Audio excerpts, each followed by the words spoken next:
everybody, and welcome to the Weekend Big Show powered by Law Dog Sports. I am the Law Dog Chuck Ramsey, joined as always by my partner Jeremy Schroeder, ruler of the airways, and we are bringing you a Boxing Day special here on the program. And Jeremy, hope you had a wonderful Christmas. I know you've been we had talked last week. You've been off this week, so nice Christmas vacation for the Schroeder family, and hope you and your family all had a wonderful holiday week. Oh, hang on. Sorry. There you go. Yeah, it was good. It was good. I had a little sinus issue for about a week, so it feeling like myself again, but man, that was terrible. Well, I went and golfed Monday, and that was kind of an early Christmas present to myself. And Lord bless the folks that try to keep golf courses, functional and operable in the wintertime, because dead Bermuda is, you drive your golf cart around, and I know these are first world problems, I promise you. You hit a ball down the fairway, and if you stay in the fairway, you can see each time it hits grass by the amount of dust and grass that kicks up. I would absolutely die. I came home immediately, and I've got a sinus flush bottle, and I hammered down on that. I was like, you gotta get those out of your system before you try to venture into holiday land. I think if it does not freeze soon, I may die. Yeah. We had one out here. We had a couple out here that were pretty hard freeze days. But it's just, I can spell all your problems in one word. CEDAR. Yeah. I mean, it's so prevalent. And I think, and I saw this on one of the weather channels last year.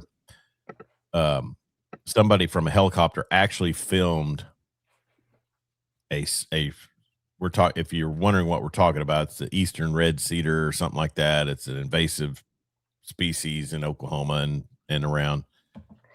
And I guess when the wind hit one, just like a gust, it blew all of the pollen out of it, and it looked like it was on fire. I mean, it looked like a plume of smoke. But so anyway, I got to golf Monday at Roman Nose, and then came home immediately and did a sinus flush. And honestly, I think, Jeremy, in this land that we live in, I go around just like teetering on the edge of a sinus infection on any given week. It's true, and I really think RFK Jr. needs to look into this. I am so tired of it. It started a couple of years ago. We haven't had hard freezes in a while. We don't have winter. It was 80 yesterday out here. Yeah, I know. It was 80 here. There was one spot in the state where it was dang near 90. Mangum, Oklahoma. Hottest spot in North America. If you've ever been to Mangum, Oklahoma, you will relish in the fact that you can tell people you've been to Mangum, Oklahoma. It sounds like it may be the closest area to hell in the world. Maybe they opened a portal over the weekend. I don't know, something, but got a little Beelzebub action going there. Mangum is I know it's internet connection hell. I mean, we did a game there I did a game there in 2022, filling in for our friend Max Patton on Sayer Eagle TV, and it was a cool old stadium. I mean, Mangum, they've had a good football team in Class A, and they're competitive in their sports, but it was just so funny. You walk into those old WPA stadiums, and they've all got the rock, some rock wall, and they're neat deals. But Elk City, Guthrie, I think Carnegie may have maybe an old WPA, and then when we were at Broken Bow, you could tell it was an old WPA stadium. Anyway, so Mangum is if you don't think you're on the edge of nowhere, you could see it from there. I can't imagine you couldn't. But speaking of sinus infections, we were going to have our guest and friend Ryan Hyatt from TheRaiderland.com on today. I even was going to wear my Texas Tech hat in his honor. Huh? You're wearing it. Yeah. You remember that? Word anyway. So this is for Ryan, who was unable to make it with us today because why, Jeremy? He's suffering from a sinus infection. Oh my God. Well, I hope he kicks it. Real sad not to see him this morning. Just wanted to look at that gorgeous mustache and hear some wisdom. Yeah, he doles out his pearls of wisdom on a nightly basis on his YouTube channel, Ryan Hyatt Media, and we follow him, and he's our go-to guy when we want to talk Texas Tech, which is coming up, Jeremy, next Thursday. Texas Tech versus Oregon, and playoff. Real quick, Rand Lindsay checks in with a Merry Christmas message to us. Thanks, Rand. Appreciate you listening. Merry Christmas to you. Always appreciate Rand Lindsay, and Rand's one of our. He commented on our Facebook page, which we are streaming live on, as well as YouTube and Twitter X. And Rand's always a guy that will jump in and give us a shout. Thank you so much to him. And just looking at, we'll go ahead and jump into what we do here is try to talk some sports. But the Oregon James Madison game ended up being more entertaining than what people thought, but it still lended the argument that these group of 5 teams don't belong in there. The problem I have, and we'll talk overview before we get into details. Eventually, Jeremy, there's going to be a group of 5 team that truly deserves to get in. There's going to be a group of 5 team that is like, who I'm trying to think. Cincinnati? No, because they got the doors blown off. Like if Tulane was good. Well, it's a different level, man. It truly is. It'd be like having, Weatherford go play Bigsby. Yeah, totally. I'm fine with 1. 2, why? Convince me why. Yeah. Well, and when you send 2 into hostile environments, I mean, you're just talking that much more difficult. But Tulane really no problem for with all the shambles that Ole Miss has been since Triple K left. You watched it too, huh? Oh yeah. Did you watch? I've seen the new one. Pippen's Cajun. Yeah. I've seen the new one. Not all of it, but I've seen parts of it. It's Sark. But even for even for all of the things that they've had go awry in Oxford, Mississippi over the last month and a half, they still have Jimmy's and Joe's. They weren't going to lose to Tulane no matter who coached that team. And they had their offensive staff back, and Trinidad Chambliss is still Trinidad Chambliss, and they've got a bunch of dudes. They have a good football team. Well, it will be interesting seeing them go forward. They get Georgia again, and that's going to be a whole ordeal. But Texas Tech, I like their shot, even though are they going to the Fiesta? No, they're going to the Orange Bowl. Yeah. Who couldn't have changed that up to send, Indiana and Alabama to the Orange Bowl and keep Tech at the Cotton Bowl and send Ohio State out to the Rose or vice versa, whatever. It's just this bowl. I don't know. The geography of it's stupid. Well, it always has been. Well, not always has been, but it is a microcosm of what college football has become. You have,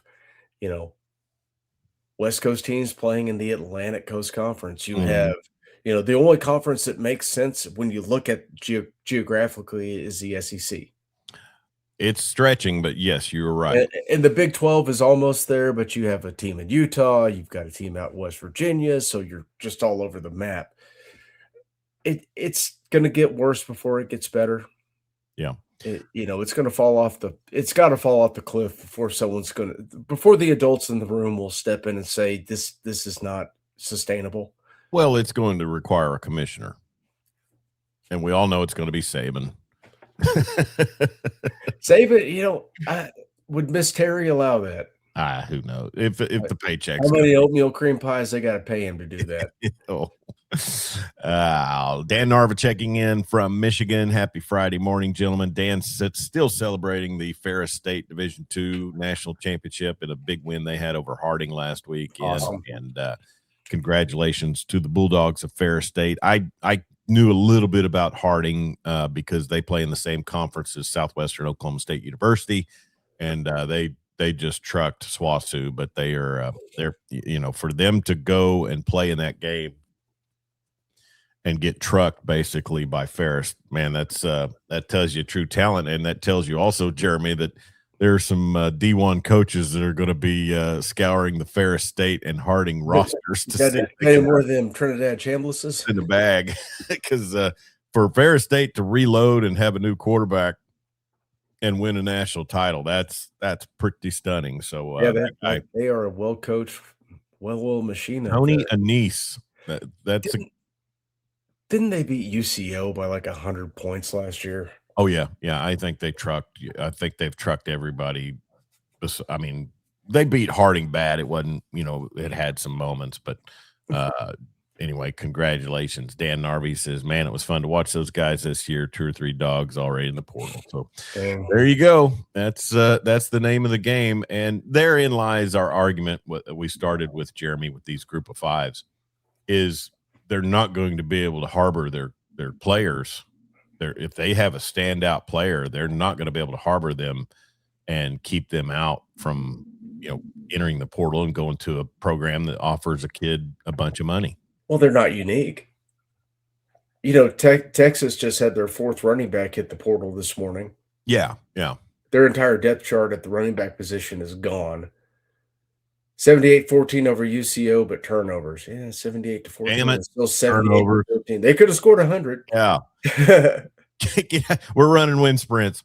No, I mean, and we'll get into the OU recap, which I'd promised we would do. But I had some notes, and since we're in Dan's neck of the woods, I feel remiss if we don't discuss that the University of Michigan has Kyle Whittingham. That's their squarely in their crosshairs to be their next head coach. So, in full transparency, Jeremy and I we should probably, but we don't compare notes before a broadcast. And so this is funny because that was highlighted on my list because it was one of the first tweets that popped up this morning. But he retires from Utah after a long career. Stepped away. So, but I don't know if the timing would lead me to believe that any of them were that sly. It seems like just something, I don't know. I don't either, and that's a weird fit. It's super weird fit. God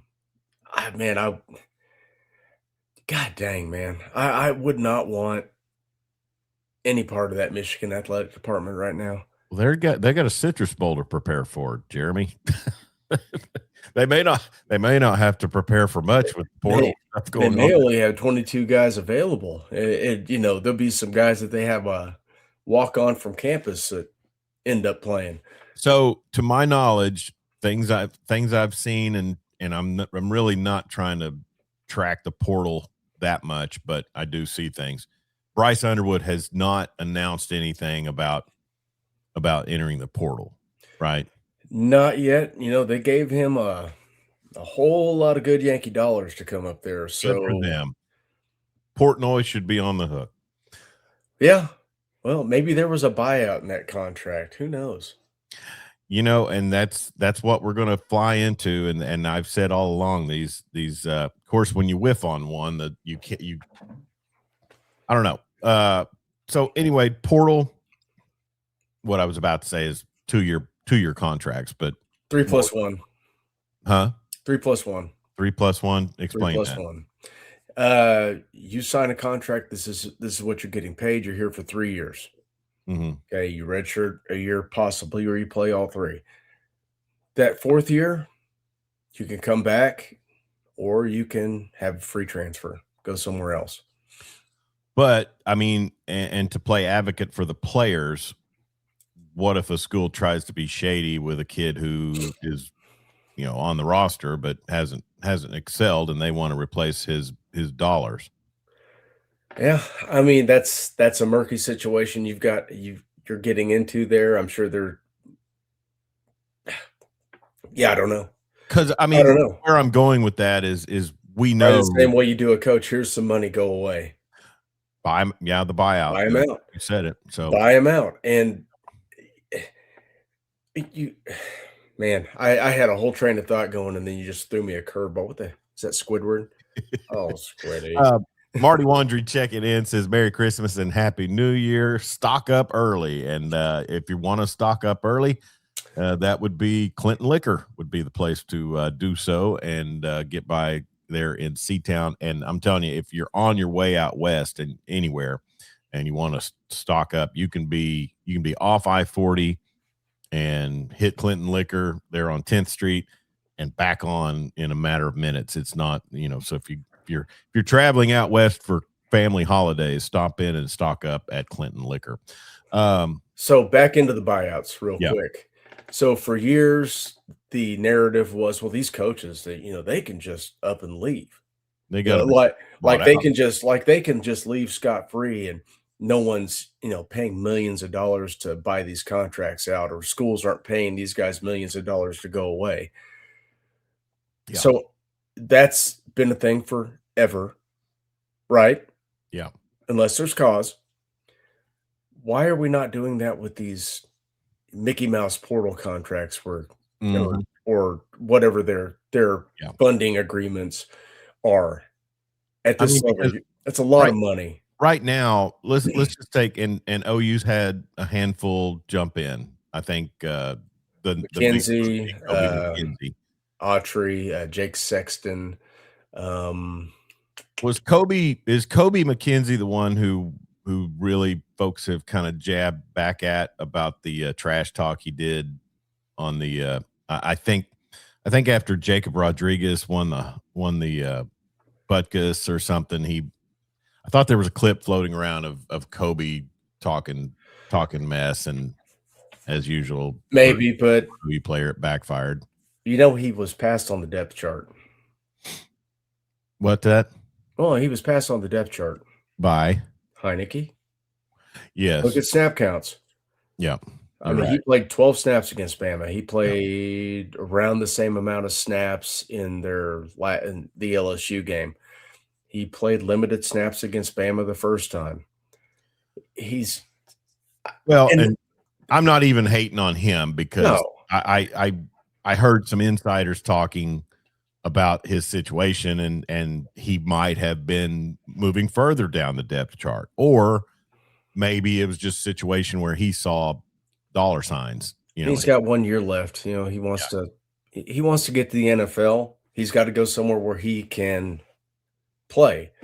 He's got to be the guy somewhere. I mean, you got Kip Lewis. Hopefully Kip Lewis comes back, and the Heineke situation with the NCAA where they're counting his year of lacrosse against him at Ohio State. I heard that's a stretch. Yeah, it is a stretch. It's crazy. I don't know. He was listed as a redshirt junior all year. Yeah. And then you see he has no eligibility left.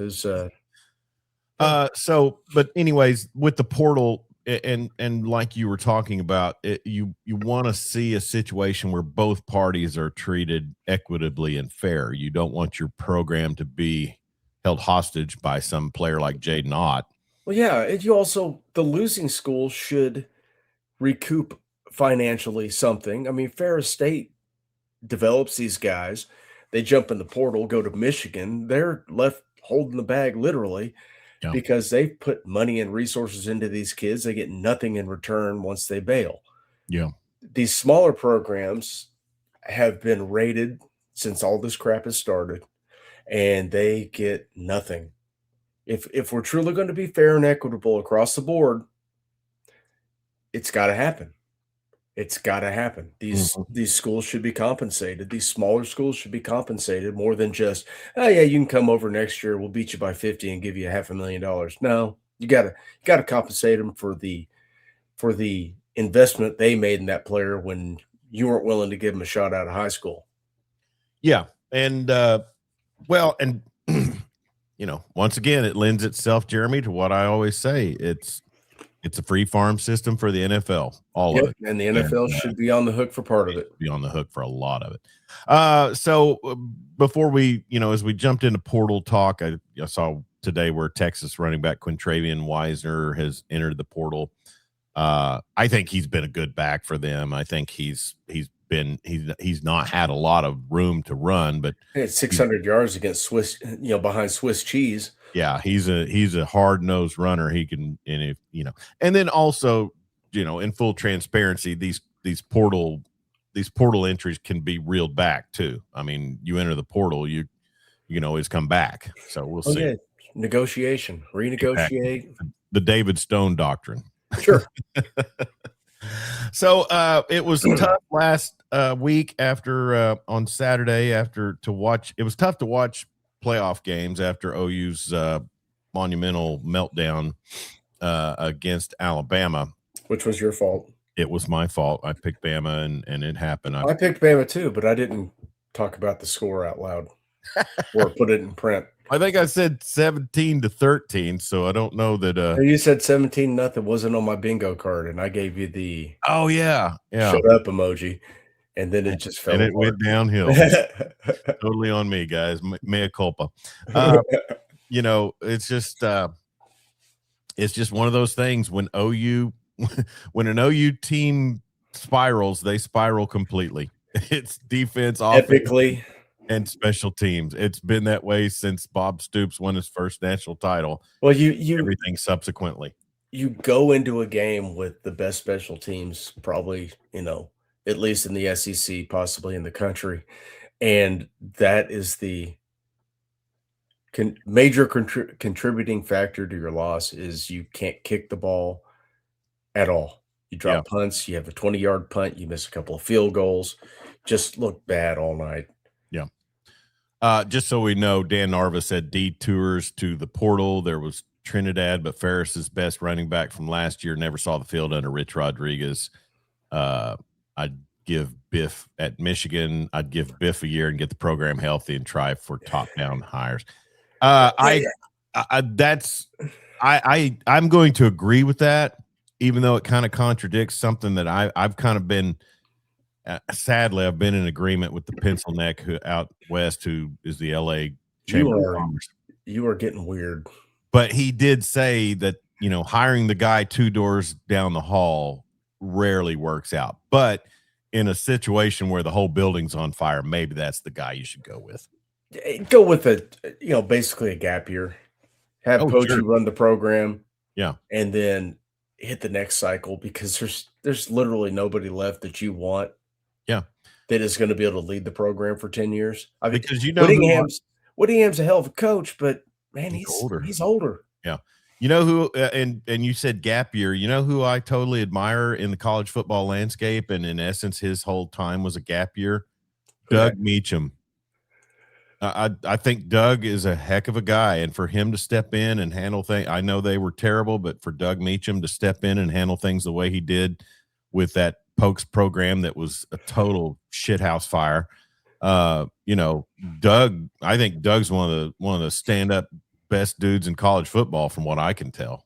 Yeah, he is a good dude, and he didn't put that roster together. He wasn't responsible for the dumpster fire it became. And to keep those kids playing hard week in and week out is extremely admirable, and a quality you want on your coaching staff. I hopefully he lands somewhere as an associate head coach with some sort of other responsibility, because those are great leadership characteristics if you can keep guys that know they don't have a chance rolling out there and playing hard. Exactly. So you said gap year, and I thought, well, shoot, with as quickly as they pulled the trigger on Mike Gundy, that in essence was a gap year for me. Oh yeah. But anyway, so yeah, is it Pogi or Pogai or Pogi? Pogi. Okay. I just want to see him, Michigan, Ohio State game in the snow out there with a sleeveless t-shirt on, looking all Larry the Cable Guy. Yeah, he's got quite the football build. He's shooting for bod by Andy Reid. But no, looking back at the playoff game, Jeremy, going forward, and I uncorked a big long rant on our Facebook page, and you may have seen it, you may not have, I don't know. But I'm like that kid that's a Jets fan. I was born into this. I hate this team. I hate this program. I hate the fans. But I was born into it. So what am I going to do? I mean, I'm wearing this Texas Tech hat today. I just think to myself, there's a program that's going to be on the move with all the money they've got. I'm not a Texas Tech fan. I mean, I'm a fan from afar, but they're not my team. OU is my team, and I'm stuck with them. Just And looking they've back done there for nothing. your Lakers banner and your Yankees cap. Our Texas Tech roots go back a ways, pal. But I mean, I've had nothing but disappointment from this program since January 5th, 2001. They've let me down in ways that you could never imagine. And yet I still, look towards each fall and just wait for them to ruin my life. You need to get off this. You need to. I swear I'm going to send you I'm going to send you some motivational speaker tapes. You got to stop. This is. I know that Tell me where I'm wrong. Still pretty. Tell me where I'm wrong. Just listen. Okay. It's going to be okay. Okay? It's going to be okay. Get off the ledge. This team, it has been nothing but adversity since Brent Venables set foot on that campus, from the tear it down to the studs rebuild to entering the SEC to 6-7 to 10-3 to entering the SEC with two new coordinators.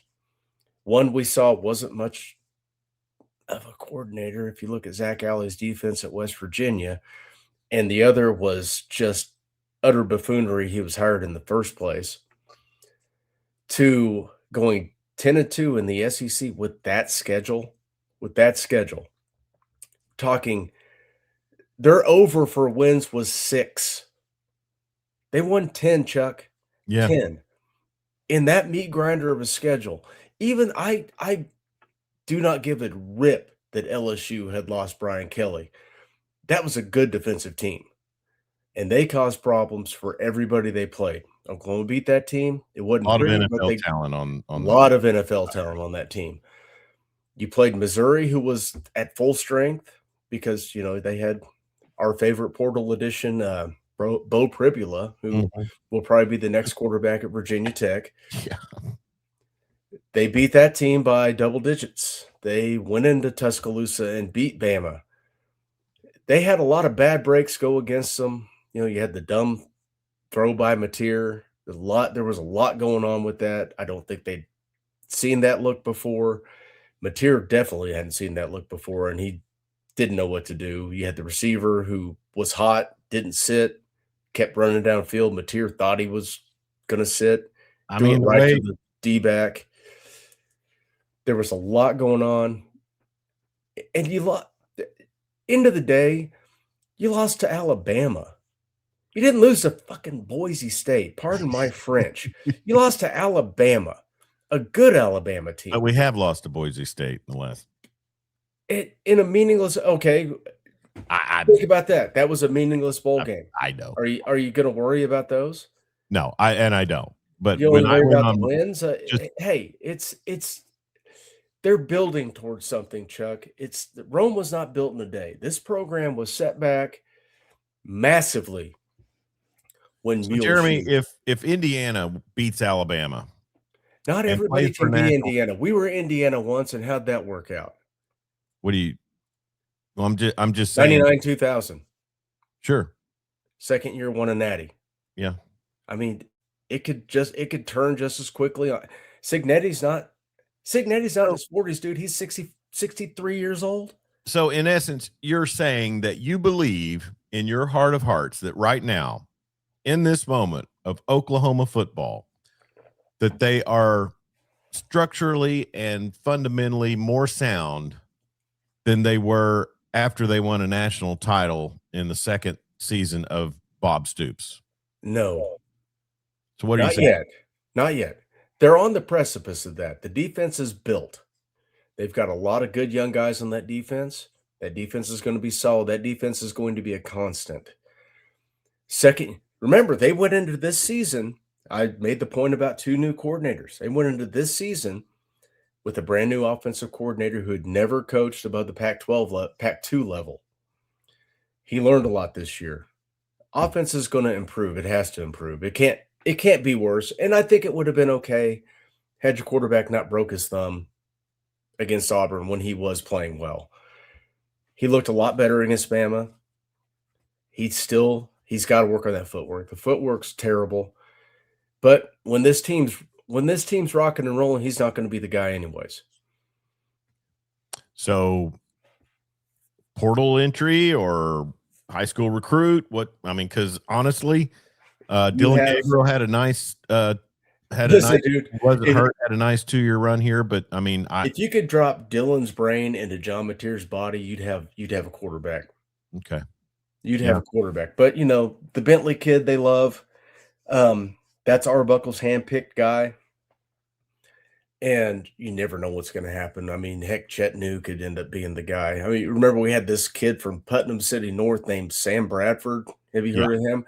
Yeah. Who was just kind of a 3-star local kid who came to Oklahoma because he always wanted to play at Oklahoma and ends up winning the starting job as a redshirt freshman and wins a Heisman Trophy. They play for a natty.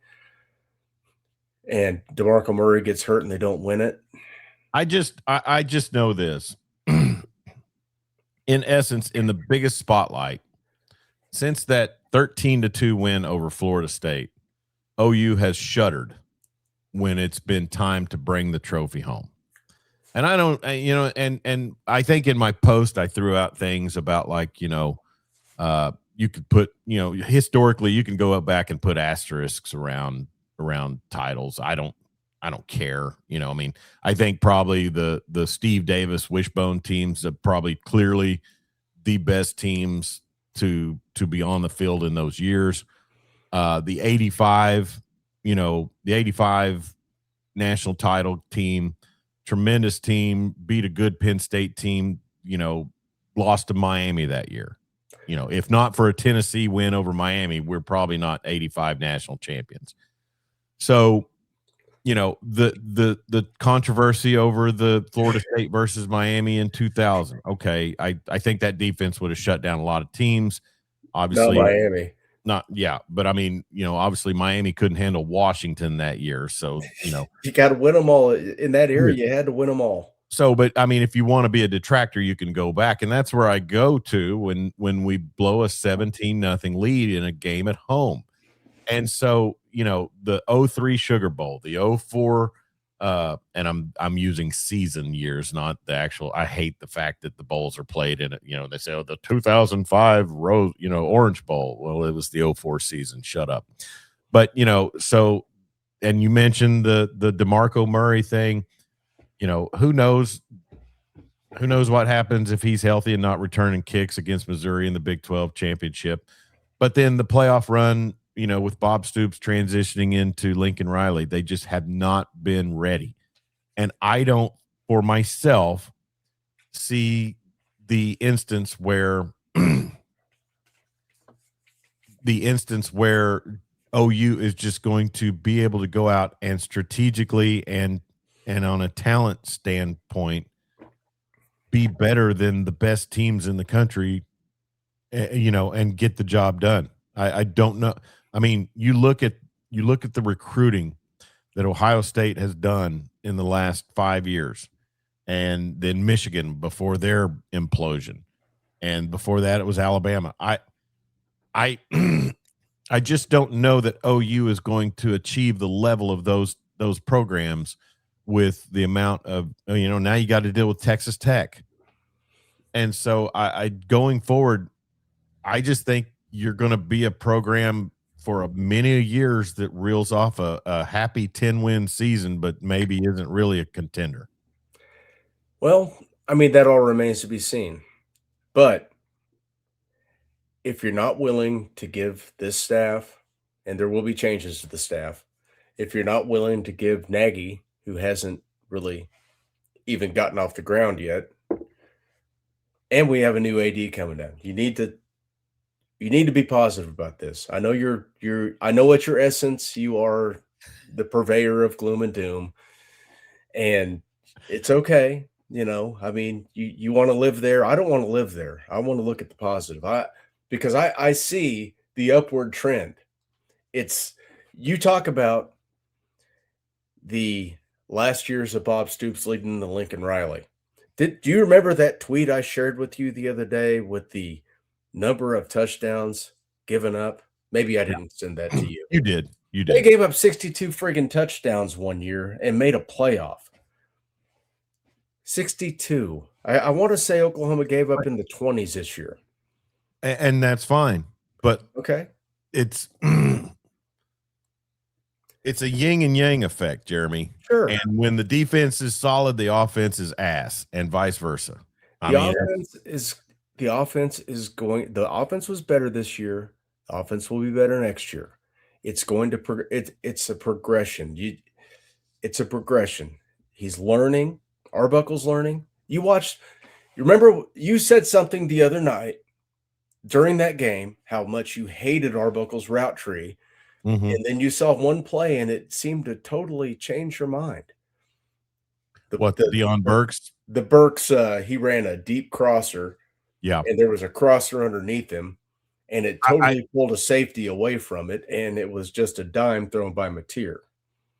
Well, and you know, in full disclosure, I'm no offensive coordinator. I know that's a shock to people.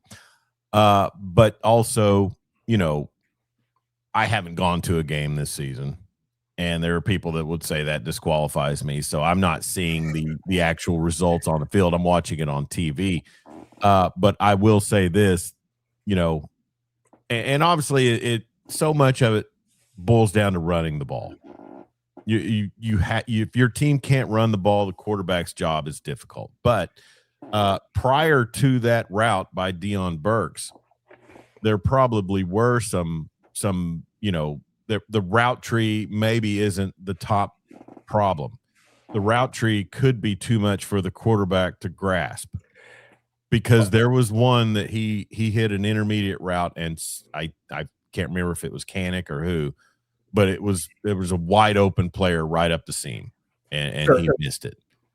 I complained about moving the chains on the pass to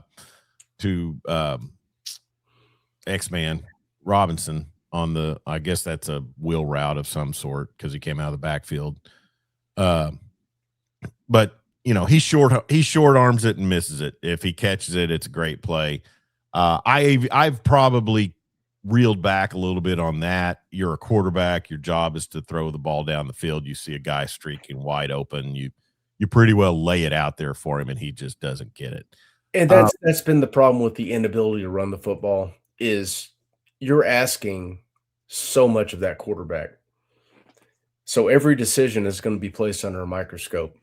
He doesn't run for it, scrambles, throws an absolute dot, hits Xavier Robinson in the hands, he drops it. Yeah. He could have ran for it. Okay, well, if he doesn't throw it and you watch it back, you bitch about him not throwing it. Oh, he would have scored. Okay. Yeah, but I will say this. He has enough wide open receivers that he missed over the season that you probably are a little bit numb to it, and you just say, well, he got the first down and moved the chains. I mean, you know, that's to defend my viewpoint. But in this environment, which is, you know, hyperbolic by nature, we're only going to think about it in the moment. And you want your quarterback making that throw. It was a great throw. You want your back to make the catch. Yeah. And then you have people on Twitter complain, well, he's a back. He can't catch the ball. Then why is he on the effing field if you can't run the ball? You got to make that catch. You got to make that catch. And it was go ahead. Go ahead. No. Dan Narvis says, interesting conversation. I'm kind of schizo between Chuck and Jeremy as per my own school, but point is I see both sides. I'm 55 years old, Jeremy. Their last national championship they won when I was 30, and the one before that I was 15. So we talk about blue bloods and all the time, and I just, you know, I'm kind of a recency bias type deal on that. It's like Connecticut is totally a blue blood in basketball. I don't care what anybody says. So who are your blue bloods in football? Well, just trace back. Just trace back to the. No. I'm putting you on there. New millennium. Alabama. Okay, that's good. LSU. No. Yeah. No. 3 national titles since the year 2000. Okay, how many before? 2, I'm sorry. Yeah, okay, go ahead. I don't care about before. That's my point is, I mean, it's like we talk about records, Jeremy. I don't care Don't about talk about Steve Davis. That's history. That's old stuff. He's dead. Good. I mean, he played against black players. I get that, I mean, it's like we've talked about this. You know me. I don't hold records to high esteem for pre-integration, But I mean, you're talking about an era where, I mean, think about this, Jeremy. The current high school recruit, were they alive would they have been alive? Let's see. So we're talking 20 years ago since OU lost to, no, 20 years ago would have been the USC versus Texas season, 05. So, 18 years ago would have been probably when OU lost to Boise. Would that be right? No, 18 years ago would have been the blowout against West Virginia in the bowl. So, I mean, and so I'm just thinking in terms of recency. And so, I mean, obviously Michigan has a national title. Ohio State has a national title. If you've won a national title and your name's not Auburn, you could be considered a blue blood in my book in this day and time, because those people that have won a national title in the past 25 years are still towards the top of recruiting rankings and things like that. So that's where I see it. And I just think OU's on a teetering edge of that blue blood status. Well, I guess we're just going to have to come up with another term for you, because by definition, a sports blue blood is an elite, historically dominant program, especially in college basketball and football, with sustained success, multiple championships, and widespread recognition. Oklahoma fits all those categories. So widespread recognition. So when they're playing clips of Boise State running the Statue of Liberty play, people recognize that, right? Okay. Alabama lost to Utah in the Fiesta Bowl when Utah was a Mountain West team. Yeah. And it was coached by Nick Saban. Yeah. And Narvis says, hell, Nebraska's pushing 30 years now. I'd go Ohio State, Michigan, Georgia, and Bama. So one of our listeners, where's Notre Dame in that? Where's their last title? 1986. 1980. No. Yeah. It was 88. I mean, they're a blue blood for. No, they're not. No, what I was going to say is they are only 50 years. They are only a blue blood because of the Peacock Network and whoever, not GE, Universal. Not a blue blood. So, that's fine. All those all-white teams that won national championships. I'm fine with that too, But like I said, I mean, just I don't know. OU has one title in the last 25 years. So does Texas. What, LSU has 2? No, 3. LSU has 3 in this millennium. Bama has 18. No, they have 12 AP national titles in their history. They claim all of them. Yeah, I'm not. I mean, how many does Saban have? 7? I think 6. 6. Okay. But I mean, so anyways, we've ranted on this long enough, but I mean, here's the thing. We're talking, I'm not just talking about feeling good about some improvement. I'm talking about the national championship, which, if I remember right, after the 2001 Orange Bowl, Bob Stoops says OU wins national titles, or however he phrased it. So championships. And he played for some, and he couldn't finish the deal, and usually it was in an embarrassing fashion. So yeah, he lost to Nick Saban by the game they were favored. Touchdown. How OU was favored pretty heavily in that one. Yeah, but they came off that bad Kansas State loss. They lost to Urban. That was I will say this, and that's the one where, and he's the one that made the call to put his star running back on kickoff return. But, that's the one where I look at and say one player in essence could have made the difference in that game. He did. His name was Percy Harvin. Well, that's yeah, but that was a lot of second half stuff. But I mean, you're going up against the son of man, Tim Tebow, and things worked against us. But I don't know. And really 2017 was the one season I look at that since that 03 team and just say, that's one that you leave on the table and you just wonder, what could we have done? Well, Every other game. none of those teams were going to win a title under Lincoln Riley, and I think that's proved out over time with how Clay Helton like he's been at USC. Yeah, he's They definitely. they gave up, I mean, 52 to 48 games. It's not sustainable. Someone's going to get you. You got to play defense. You got to play defense. Is USC a blue blood? Yeah. I don't see it. Let's see. Let me look at the list that was put out by. This is on 3. Bama, Michigan, Notre Dame, Ohio State, Oklahoma, Texas, USC. No Nebraska. They're in the second tier with Nebraska, Penn State. Penn State shouldn't be anywhere near this list. Miami, they've got 5. Tennessee's on here for some reason. They have what, 2? Historically? One since I've been an adult. Georgia, under your formula, yes. LSU, under your formula, yes. Florida State. They had all their success under one coach, and then one coach got a natty with that other coach's guys. Yeah. I used to say Florida State was kind of a sleeping giant. In this day and time, I couldn't tell you, they're it's the financials.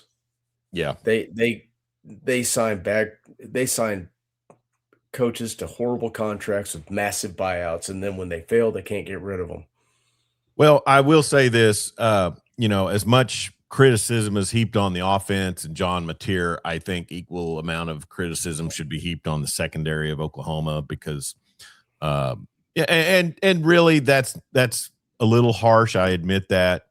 But there was, I mean, I don't know, obviously Cortland Guillory, I think it's proven that he really is kind of a gamer. The other guys, I think, were a bit suspect at times, obviously, in some of those coverages. But I'll just say this. Anytime a quarterback does find any amount of comfortability against this defense, they can generally get what they want.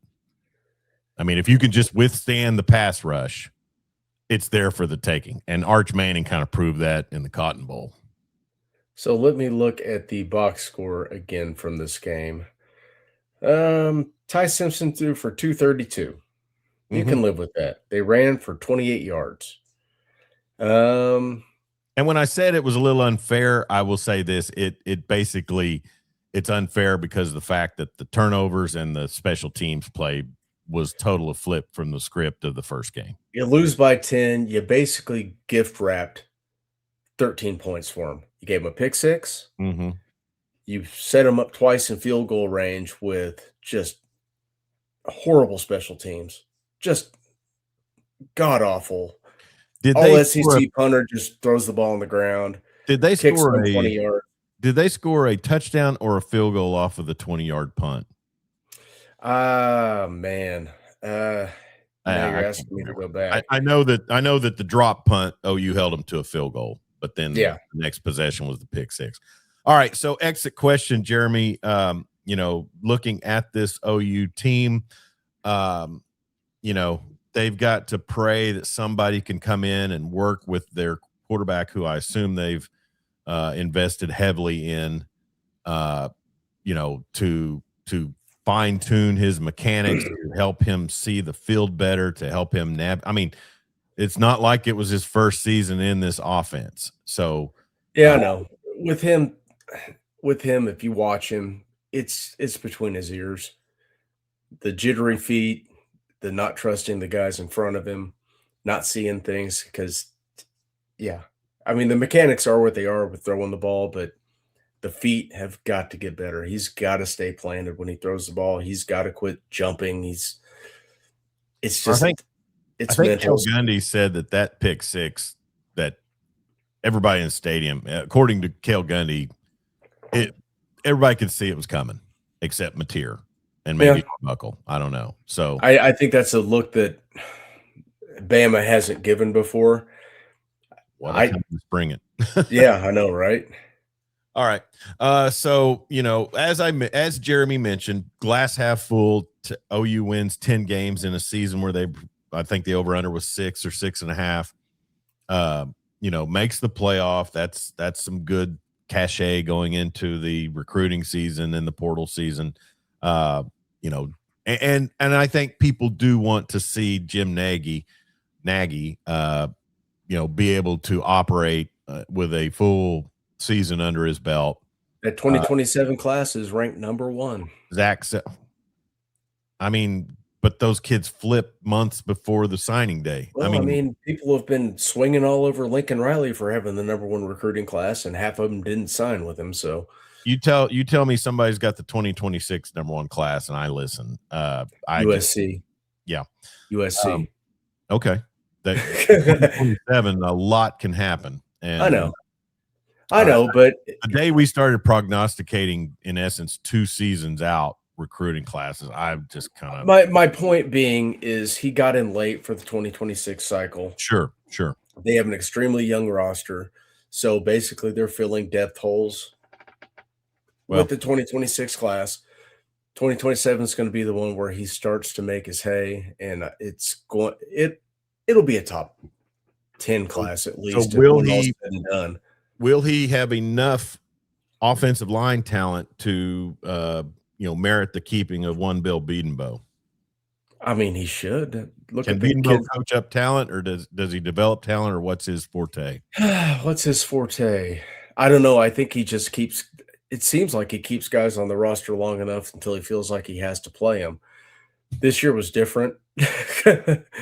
This year was different because they just – you have permanent residents of the injury report, like one Jacob Sexton who's transferring out. Yeah, I don't see how he can ever play football again. I was at the LSU game, which was senior night, and Jacob Sexton came out of that tunnel in uniform, and he could barely walk. Ooh, you hate to hear and that. He's been on the shelf for how long now? It's sad. Yeah. And he's a local. He's a Deer Creek kid. Yeah, he was. Are there any coaching changes that you see that if you were given the reins today that you would make immediately? Yes. Okay. Immediately. And and they're easy and they're layups. You got to get better at the tight end room. Who recruited all those guys? Yeah. Joe John Finley. Yeah. Bye-bye. Well, they lost one. One's entered one's entered the portal. Helms. Yeah. Helms. Yeah. Isn't he a local kid too? I think he's from Flower Mound. I think he's one of those kids. He was in that class with he was Brent's first class with the quarterback, Nick Evers. He was in that class. We have a running backs coach who doesn't understand that, and I love DeMarco. He did great things as a player at Oklahoma. Wasn't so great of a person there for a while when he was moonlighting his whole spray tan. But you cannot tell me they didn't know through 6 games this year that Xavier Robinson was the guy that needed to be getting the ball. Yeah. And they did the same thing last year. 6 games into the season, hey, this guy looks pretty good in practice. We should probably play him. I think Javonte Barnes entered the portal also. Yeah, Javonte Barnes. Yeah. That was expected. And good luck to him. He did a lot. So Joe John Finley and DeMarco Murray would be your first 2? Uh-huh. Nobody on the defensive side? I can't think of anybody right off the top of my head. Okay. But a lot of it is guys that were left over from the previous offensive staff. Emmett Jones. Yeah. Where was Jermichael Carter all season? You got a 6'2", 200-pound guy that all he does is make big catches. He did, and also utilization of Giovanni Gibson too. Yeah. Well, Giovanni Gibson missed a ton of time Yeah. early. Well, Um, you got to get him the ball, and then I'm just saying, Jermichael Carter's he's a big receiver. You needed a big receiver. The guy was MIA until the Tennessee game. I He caught put a pass against Tennessee. I'm like, who the heck is that? I put Bill Bedenbaugh on notice. I think Your unit Bill's better produce next year, and we I better think be able to run the Bill's ball. I think Bill's rapidly approaching the end of the line, either by he retires to Grand Lake and lives it up, or he's asked to find employment elsewhere. Yeah. But I mean, we'll see. Nagy has control of the roster, and Brent's going to grab some of that control back just with success. Mm-hmm. So we may see retention of guys you didn't think would be retained. A lot of you can have this guy or that guy. You have to make a choice because They one of got them has to Miguel go. Chavis locked down because I think that's probably the big key to the defensive line. I think he would if I was Brent, of course I'm not, but a co-coordinator title and a hefty salary bump would be in order for him. Sure. Him and Todd oh my gosh, the D tackles coach. I don't know why. Yeah. Todd Bates. Todd Bates. Coach Bates. I think he has a coordinator title. Well, as much as the disappointment and the short-term solo disappointment of being the only team to lose a home playoff game, Texas A&M followed suit with their 10-3 loss to Miami in round one of the playoffs from Kyle Field in College Station. I mean, that Miami team, and this is where I go at Texas a lot, is teams can perform and look outstanding, and teams can just go out and lollygag, and it's all about the motivation you put in your team. And obviously the Miami Hurricanes can really play when they want to, especially on the defense. They've got a great roster.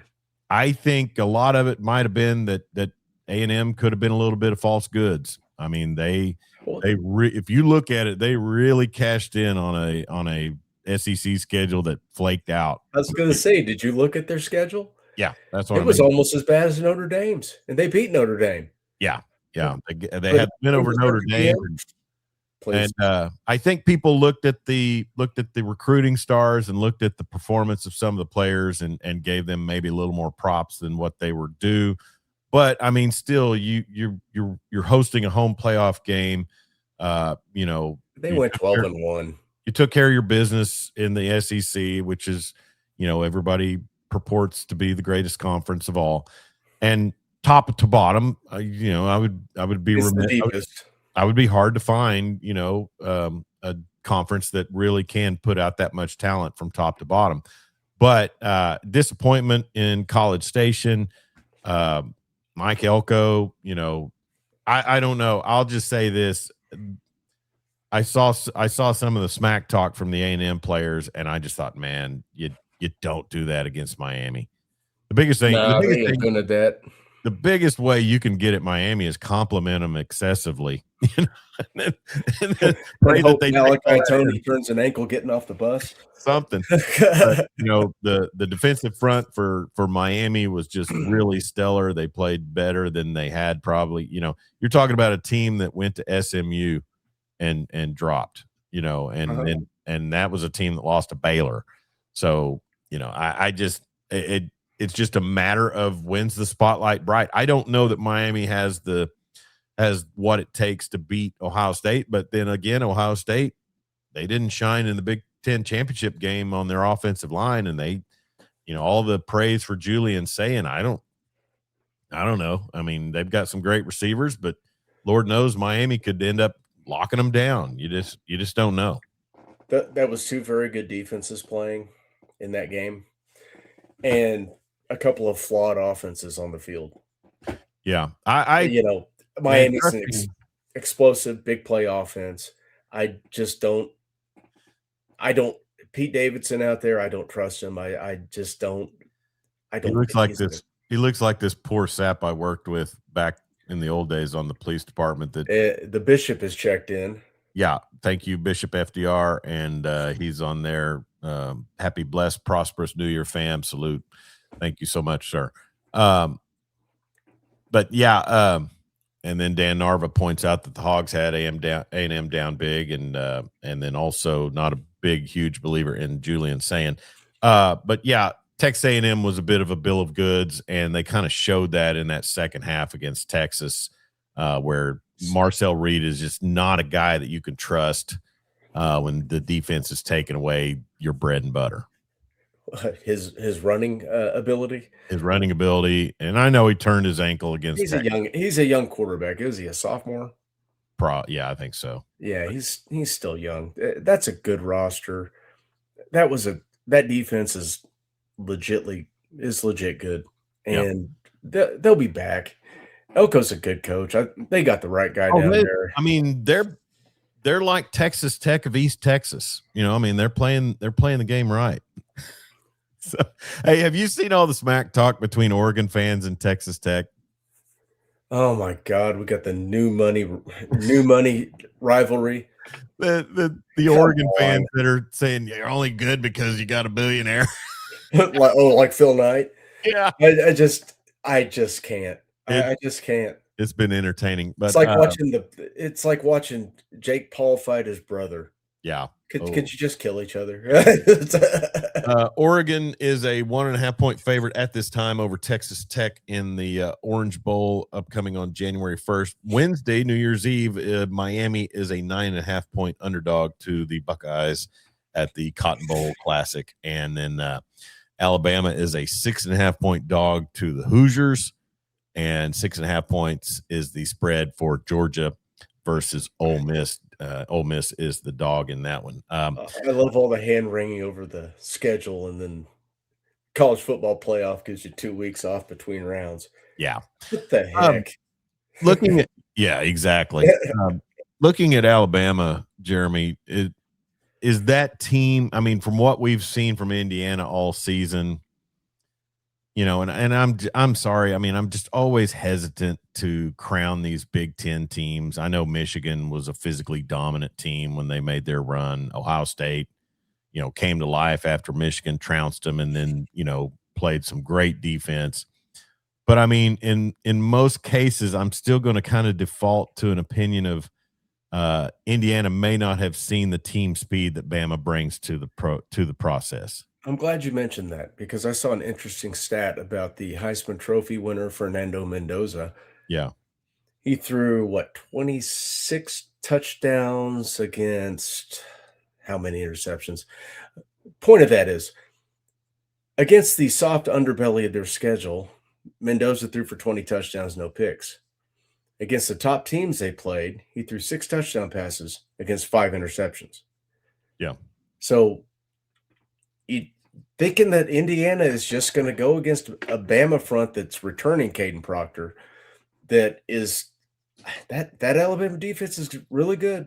The Alabama defense came, I mean, you know, second half when it's crunch time, they did things that you weren't seeing in the first half against OU. I mean, telling you, I was impressed with OU's offense throwing up 24 points against them without a lot of breaks. You know, you go into it expecting the defense to hold them back, but I would jump all over Bama in that 6.5. Yeah, I would too, and that's out at the Rose Bowl, so yeah, that's pretty neutral. You know, both teams are from the eastern part of the U.S., so. How many Bama fans do you think held off figuring they would held off on coming to Norman? Most of them figuring I'm going to wait and see if they either lose or, you know, I'm going to, you know, blow the Christmas money on the Rose Bowl. Well, you had the ones that aren't sold on Kalen DeBoer that just want him to leave because he's not Nick Saban. Yeah. Nobody's Nick Saban. Guys, stop. He was probably the greatest college football coach outside of Cignetti, who if Cignetti can win 3 natties in this era, Just crown him because it's never been I, tougher. I I would say if he wins this year, if Indiana walks Yeah, off but the everyone's gonna title, win it. that, Everyone's gotta win it. Can he get back there and do it we're again? talking about Indiana. I I mean, good understand. Lord, I mean, I've already stated on this you podcast have, that you have. if he wins a national title, and I already think I said it after the Big Ten, the job he's done is more impressive than what Bill Snyder did at Kansas State. I just think we'll have an Ohio State, Georgia. Yeah, I know. It just kind of feels like we're heading for that iceberg again. We'll Because see. what are the I'm trying to look at the brackets so I don't sound like an idiot. Well, I had the bracket pulled up. Hang on. Pull that bracket up. So Dadgummit. Okay. semifinal win for Texas Tech would pit them against who? Oh my God. Or Hang on. quarterfinal. Where's the stinking bracket? There it is. Playoff bracket. All right. So Oregon Tech, Alabama, Indiana, the winner plays. Okay. So you could feasibly see Alabama have to take on Texas So Tech or Oregon. Georgia and Ohio State cannot play for the national title Okay. because they would face each other in the next So round. I if would they see both win. them. Okay, so I'll say this: I could foresee a Ohio State Alabama national title. Yeah, I could see Bama getting through that part of the bracket. you know, Nothing against Texas Tech. I think their defense is truly outstanding, but I mean it. I hate to be the one to say this, but the Big 12 and the SEC just a little bit different. you think? I mean, we saw Auburn go in and just truck Baylor in Waco, and just I don't know. Hey, I'll be rooting for Tech in that one, but I would no way, by no form or fashion, if Bama got past Indiana, would pick Tech. Ole Miss Tech national title game would be amazing. So many storylines. Bring the chaos. We could, all enjoy the Cody Campbell spots for Title IX and I'm all for it. funding of college athletics. All right. Hey, Jeremy, we got to jump to another topic real quick that I swore we would get to. Also, don't forget the New Mexico Lobos are in the Rate Bowl today, and Jason Eck, the coach there for the Lobos, has turned that program after they lost their coach, their starting quarterback. The new coach Eck comes in and just and I just got so pumped up watching John Gruden unload all the New Mexico Lobos gear the other day on his video. Also, the First Responder Bowl tonight, Jeff Traylor and the UTSA Roadrunners against Florida International. Did you watch any of the Netflix stream game yesterday? I just a very little bit of it. We had I didn't watch a minute of football yesterday, and I hate to admit that, but we were at families. We were able to put the basketball game on the Thunder and watch most of that, but for the most part, football and at the family house there was not going to be Netflix. But I didn't watch one down of football yesterday, which was just odd. I flipped it over there. The game started. It buffered. You got out. Yeah. And we watched the movie. So it's getting blasted. So yeah. Much like that Jake Paul fight, I think against Tyson, it was just they can't do a live stream. You watched his last fight, right? Or you saw the aftermath of it? Yeah. Dan Narva says more NBA here. 2 Lions fumbles. Click. Man, what a tumble from their window. The Detroit Lions. Got to find some coordinators. Caleb Williams came in and did them in. Man, the Bears are that Bears game the other night, man. That was something else. Fun. Yeah. Against the Packers. Yeah, it was. Yeah, because Romeo Doubs dropped the onside kick, and then man. NBA yesterday, your Thunder. Ooh, they've got a San Antonio problem, Jeremy, and I know you'll discount it, and I know you'll be, everything is fine, just like Kevin Bacon in Animal House. All is well. But the Spurs present a lot of problems for your Thunder, bud. Well, we'll see. The Spurs are playing really well right now, Yeah. but a very wise general manager once said in 2023, "The sky is falling at least 3 times every NBA season." For Uh, you, the sky is always falling, but well, I'm a I Spurs know you're fan a a Spurs long fan and time you're ago, but extremely happy. and I But got remember, you also said after Christmas is when the NBA starts. yeah, That yeah, it this is is the not the real time you season. wanna be playing your best ball. I'll just say this: if a team like the Spurs can go out there and Jeremy, they shot 53% from the field Mhm. and 37% from three. I mean, they're young, athletic, they have length. I mean, I put out a tweet yesterday. They're the Thunder, but with shooting ability. I mean, I'm not going to say that I mean, it's always been the Thunder's defense that people rely on. And as we've seen in the bowl season or in the playoff season, defense can fail you at times. Teams can get hot. De'Aaron Fox, 29 points, 4 rebounds, third straight win for the Spurs. 22 points for SGA.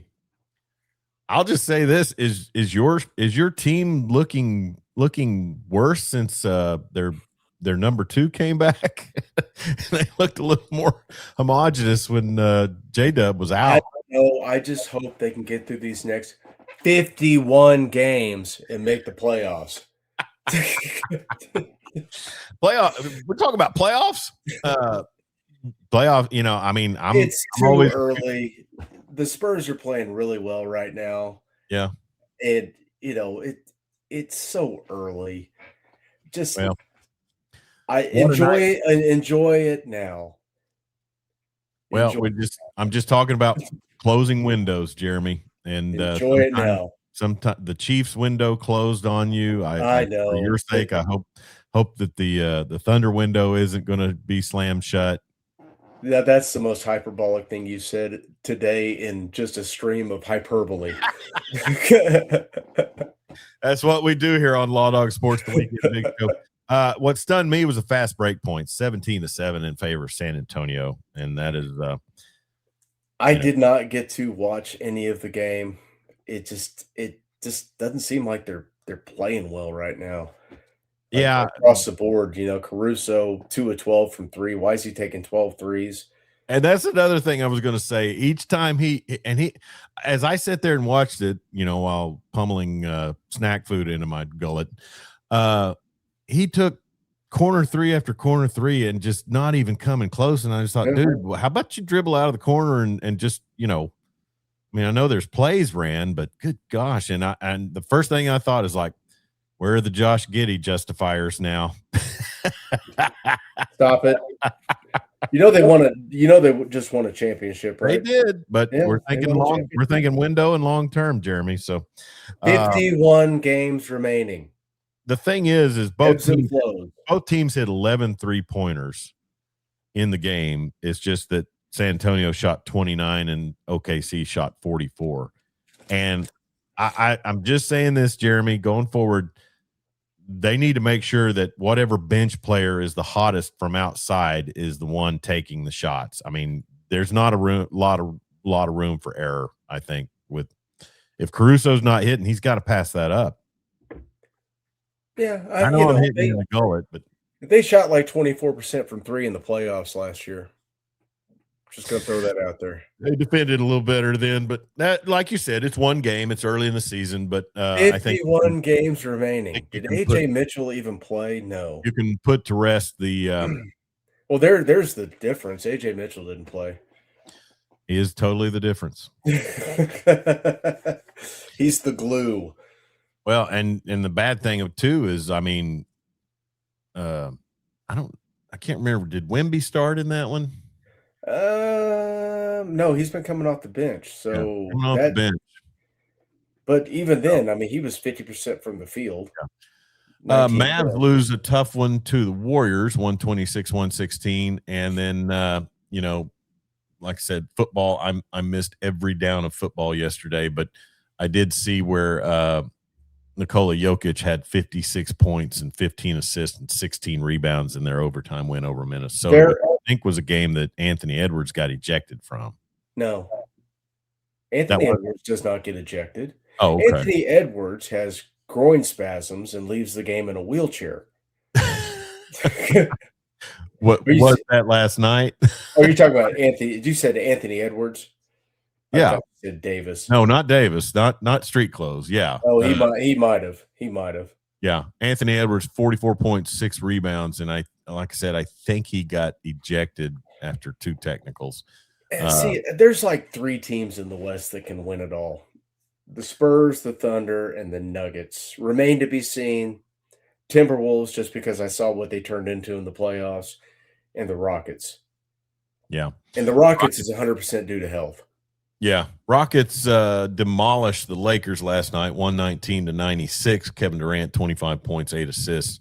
Doncic with 25 points. And I saw that you put out on your burner this morning that Kevin Durant has totally dominated LeBron James for the entirety of his career. My burner. Your burner, Skip_Bayless. Max Patton out in Beckham County says 2 big lineup doesn't seem to work against San Antonio. At Holmgren doesn't seem to work against San Antonio. Just saying. Yeah, I Chet coming off the bench and playing opposite minutes to Wemby's probably because Wemby's got it for him. I don't know what the deal is with that. Well, I mean, as much as anything, Jeremy, I would say them limiting SGA to 22 points. Everyone has an off shooting night. Lou Dort didn't bring much to the table. Hart with 13, J-Dub with 12. Holmgren did have 10. He got the double-double, but I mean, when OKC made a run there in the second half to cut it to single digits, it's like San Antonio just came right back with the answer, and it wasn't just lights out. I mean, it was high percentage shots. It was taking the ball to the rack. I mean, I don't know if that OKC team just didn't want to be out there yesterday or whatever, but it did not look like any semblance of what we've seen. Yeah, I didn't watch a second of it. Yeah, go back and watch it. Yeah, hey, I just got a message that TWBS is having a sale, so you might want to check that out. TWBS, the boot company? Yeah. Are they a sponsor? No. Then they can go to hell. Wow. All right. Anything else you've got going on? I'm going to watch a little bowl game action today. Watch the Lobos take on Minnesota. See if PJ Fleck can row the boat a little more. But other than that, I guess it's just kind of holding pattern to wait on Wednesday night for playoffs. Yeah, maybe. I might watch that. I don't know. Probably at work. Well, last night, Ethan Downs, former Weatherford Eagle and former OU Sooner, was on the active roster. He was bumped up for last night's game. I didn't get to catch it, so I don't know if he had any plays or anything like that. But right now, it's a rough go for Chiefs fans. I feel for you there. I appreciate your helmet, your picture in the background, but it was a great run.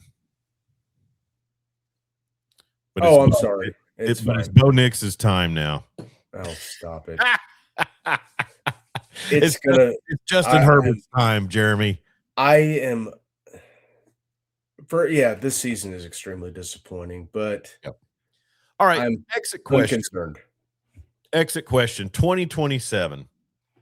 What bring in 2027? And you can't say, you winning a national title because we know it won't happen. In 2027, what's going to bring me out of my doldrums and what's going to put you up where you usually are, sports wise? I guess the coma you're going to be in for 2026. Yeah, 2026. My mistake. Probably a Spurs title will, but then you'll look for all the negatives in that. So, well, Wemby only shot 50% from the field. Well, my fear for that is just that 2-letter phrase that affects big men's feet. Will Liz Frank? Yeah, I wasn't going to say it. Hey, the Liz Frank Reaper. He's undefeated. Everybody over 7'5". He's a bit undefeated. So, what will get you out of your doldrums, man? I would hope that Oklahoma winning a playoff game or two would give you cheer, but I don't think that would do it. Oh, man. Question from the comment line, Jeremy. Sorry to interrupt you. Dan Narva, Chiefs to Kansas. Thoughts, big deal or no? It's a big deal for Missouri. Yeah. I don't think, listen, they're moving like 15 miles away. You've seen this with the NFL. I mean, Dallas doesn't play in Dallas. The New York Jets don't play in New York at all. They play in New Jersey. Where are they going to Overland Park or Olathe or what? Somewhere in that area. I'm not sure. I don't have it right. There is a Kansas City, Kansas. I mean, yes, there is a Kansas City, Kansas. It's much smaller, but I think Missouri has a problem. Yep. They have lost the Rams. Now they're losing the Chiefs. They're getting ready to lose the Royals. Mm-hmm. Are the Cardinals going to stick? Olathe. Thank you, Marty. So, baseball's locked in the state of Missouri. That's one franchise. So you're going to have that entire state's going to have one franchise probably in the next 5 years. Well, so are the Royals moving to Kansas? I'm sure that's close. That's coming. Not yet, because they want a new stadium too.